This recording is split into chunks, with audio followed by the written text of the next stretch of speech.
I'm a follower of Jesus. It's the most important thing in my life.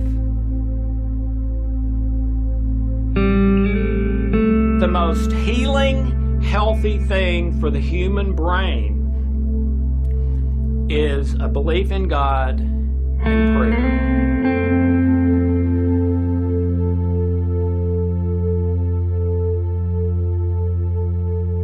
Hi, I'm Dr. Alex Loyd, and welcome to the Spiritual Laws of Nature. We're currently in a series called The Top 10 Spiritual Laws as determined by our listeners over the last 16 years. So I hope you enjoy these.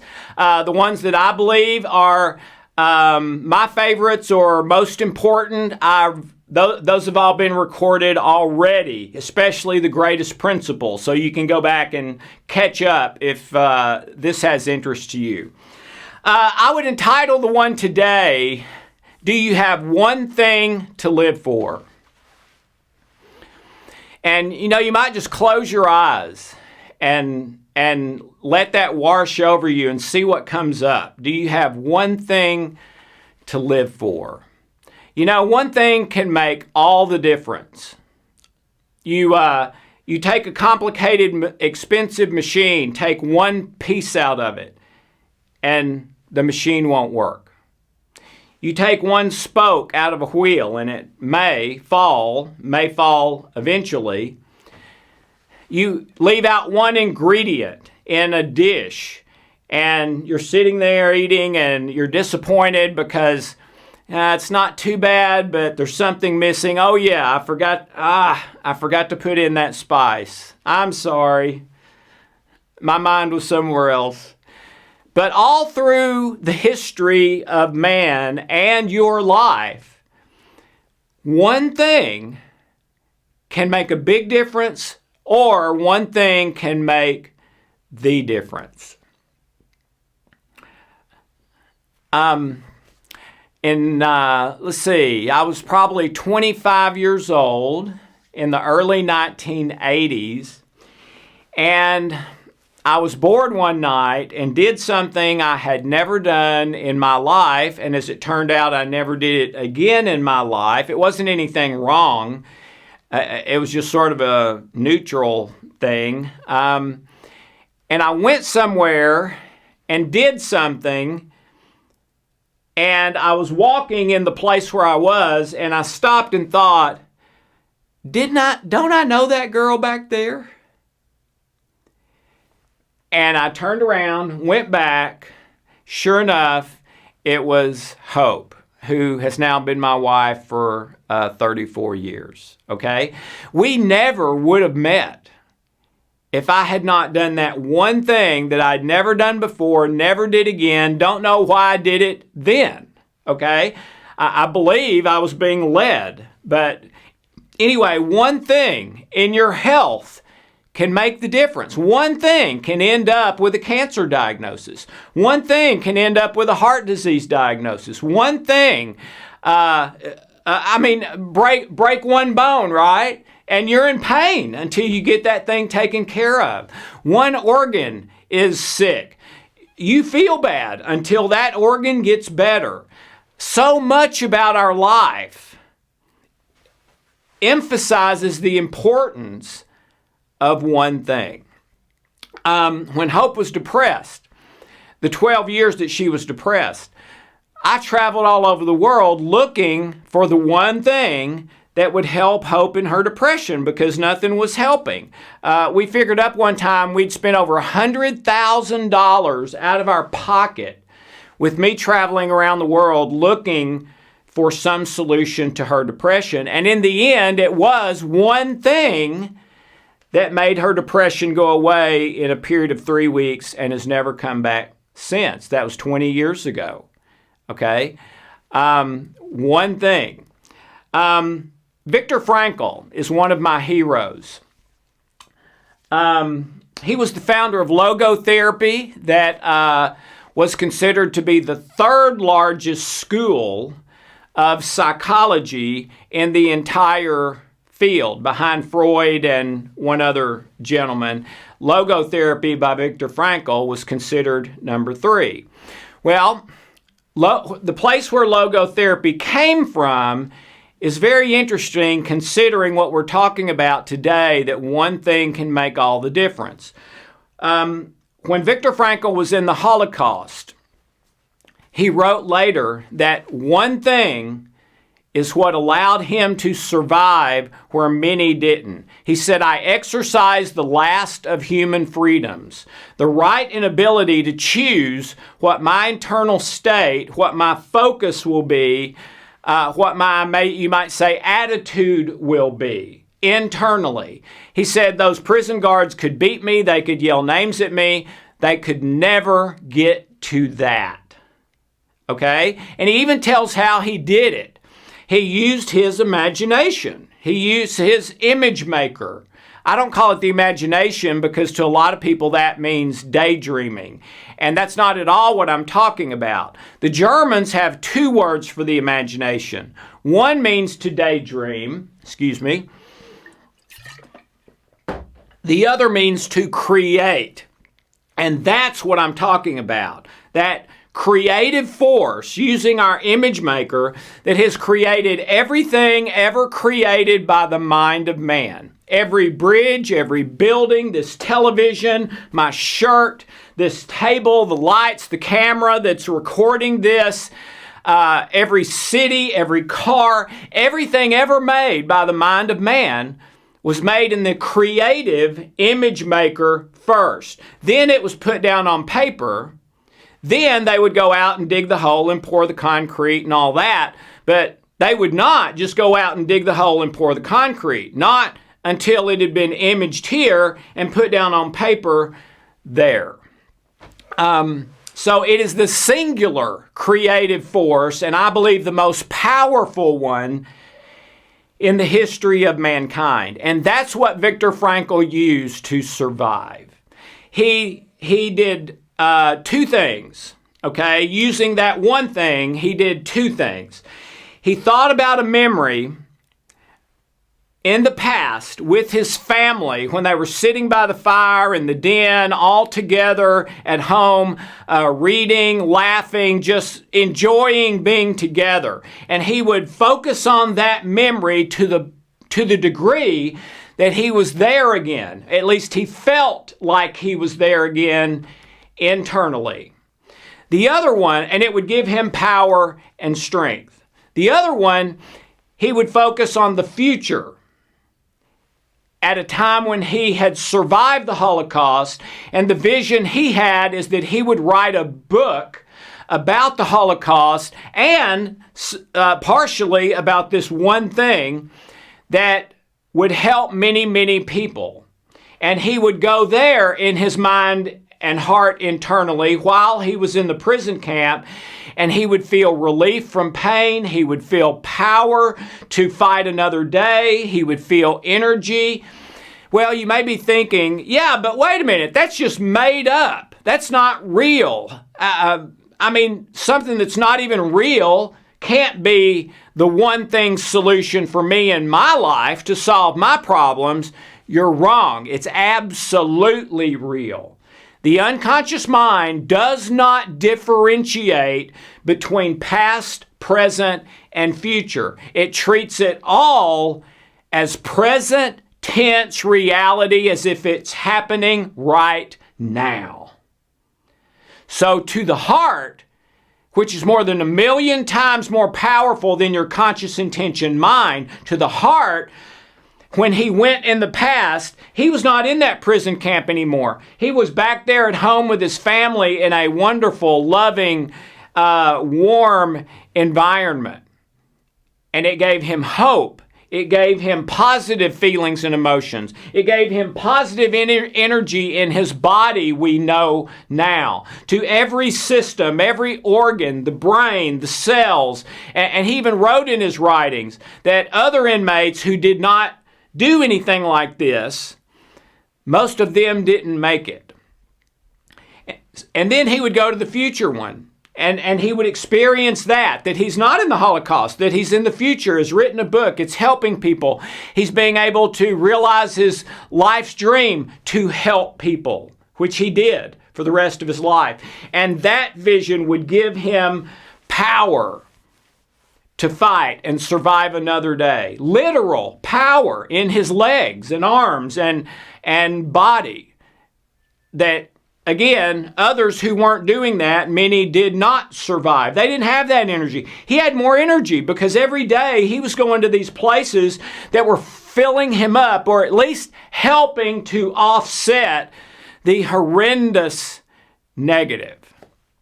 When Hope was depressed, one of the things that she said helped her through it and to keep fighting is that she had a vision of someday having a family, and she was not depressed and had children that loved her and that she loved them, and it was a happy family, a warm family, which, you know, this was before she ever knew me. She had this vision.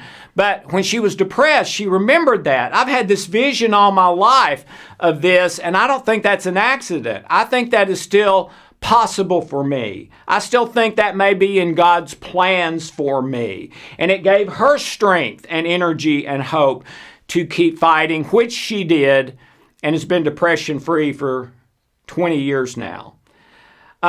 So focusing your image maker on something that can literally create power inside you to take you to the next level of your life, or even the best level of your life, your best possible life, I believe is absolutely possible with these same principles that Viktor Frankl discovered. They helped him survive, and then he helped people with, for the rest of his life.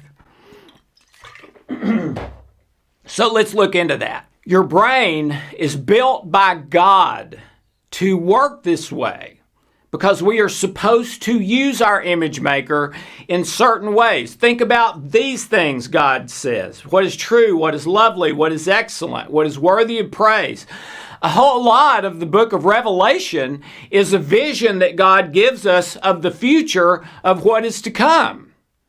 And most of the other part of the Bible, especially the Old Testament, is the past picture of God and things that have happened in the past, okay? Well, to me, the message of the Old Testament is God created man for love. I'm lonely, I'll make me a man. For God so loved the world that he... Jesus is asked, is there one? Yes, there is. In fact, there's two, and both of them are love. And if you do that, you have kept the entire law. Okay? So we're supposed to focus on love, joy, peace, what is true, lovely, excellent. Focus on the unseen, not on the seen.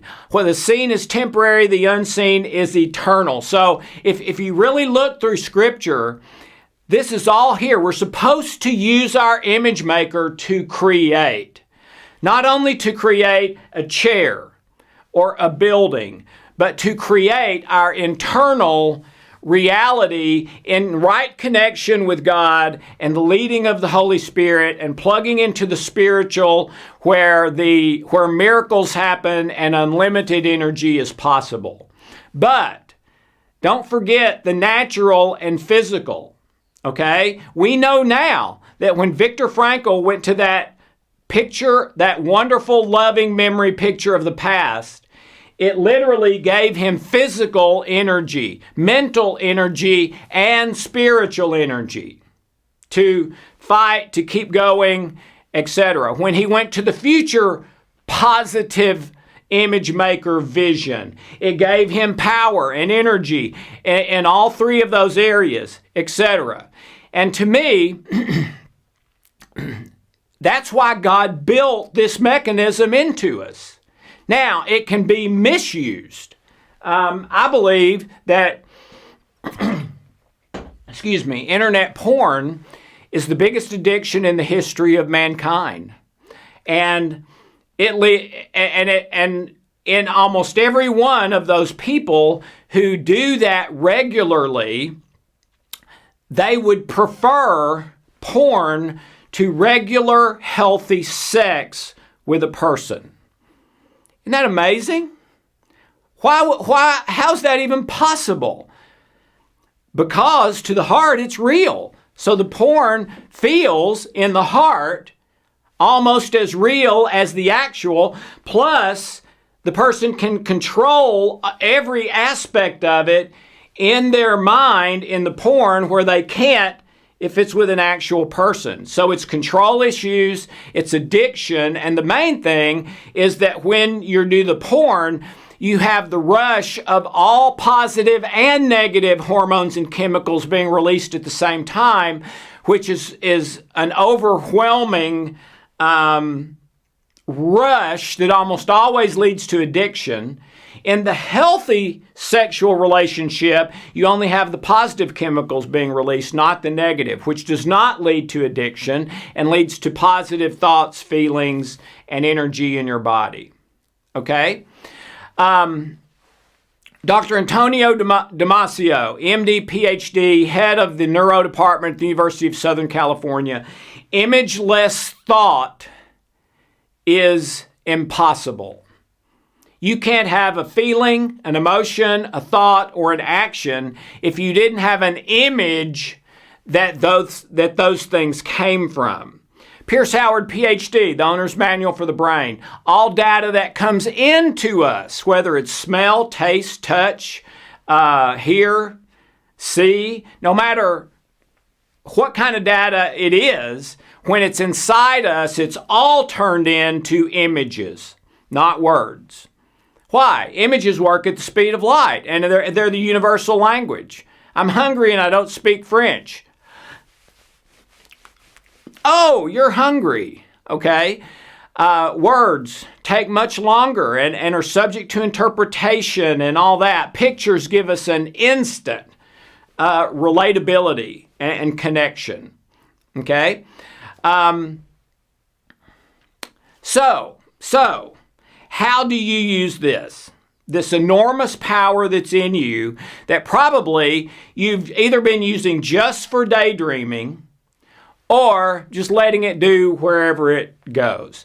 Well, I'm suggesting take hold of it and start using it for a positive in your life. And I would say do it similarly to what Viktor Frankl discovered in the Holocaust. Find a memory from your past that is powerful in a positive way, warm, loving. Man, wish I could do that again every day. Find one of those and every day spend 5, 10, 15, 20 minutes there until you feel it, which means your heart is now saying this is real and happening right now, and all the same stuff is released as if it were happening right now, okay? And just sort of stay plugged into that battery 5, 10, 15, 20 minutes a day. Then get one in the positive, which is what you honestly believe is possible. I might say it, your best possible life in the future that you actually believe could happen. And go there until you feel it and stay plugged into that battery 5, 10, 15, 20 minutes. You do that every day and find new ones all the time. Making them fresh gives them a little energy boost. But these are not just memories, they're power packs that you can plug into for your day, and doing it over days, weeks, and months will take the energy of your whole body and life up several places, almost like you're taking some super vitamins or something, but this is way more than vitamins, okay? Then I would say take it even further. Say, okay, every area of my life, relationships, let me either go to the past or the future to get a great, powerful relationship, positive memory. Work and career, let me do one there. Or even go further than that. Say, okay, I've got one for relationships just in general, and then I've got one for me and hope for that one relationship, which may be, one of my most positive, happy, in love, everything is wonderful memories with hope from the past. But if I don't have one, I can create a best possible in the future. And then every once in a while, go plug into that. And you know what? that will make it more likely that that actually comes to pass, because that is a positive outcome. And when you plug into it, you're getting positive energy, thoughts, feelings, beliefs, even physical stuff, hormones, chemicals, just as if it is happening, which makes you go in that direction way more than you would. So I would spend, I don't know, however much time you can every day. This would be a great thing to do, like laying in bed right before you go to sleep, or right when you wake up in bed. Do it for a few minutes before you get up, maybe around lunchtime sometime, or just anytime you feel the need. But I would do some every day as a matter of discipline. And it's going to up your overall healthy energy more and more and more as it goes on. And then if you have a situation come up, don't just do the logical things and the action things and talk it out. I mean, do that, that's fine, but also spend some time doing this and plugging into that positive energy battery that God built into us, the image maker, that creates energy for your legs, your arms, your body, every cell, organ, and system, your spirit, your mind, all of it, okay?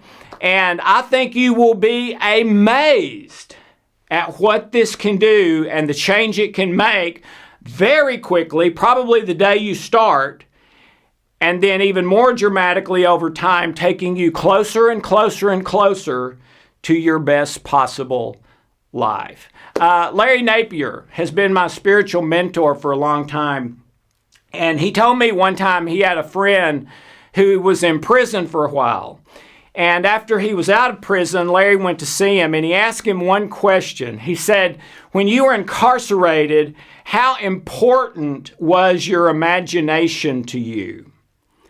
And Larry said he teared up and said, it was everything to me.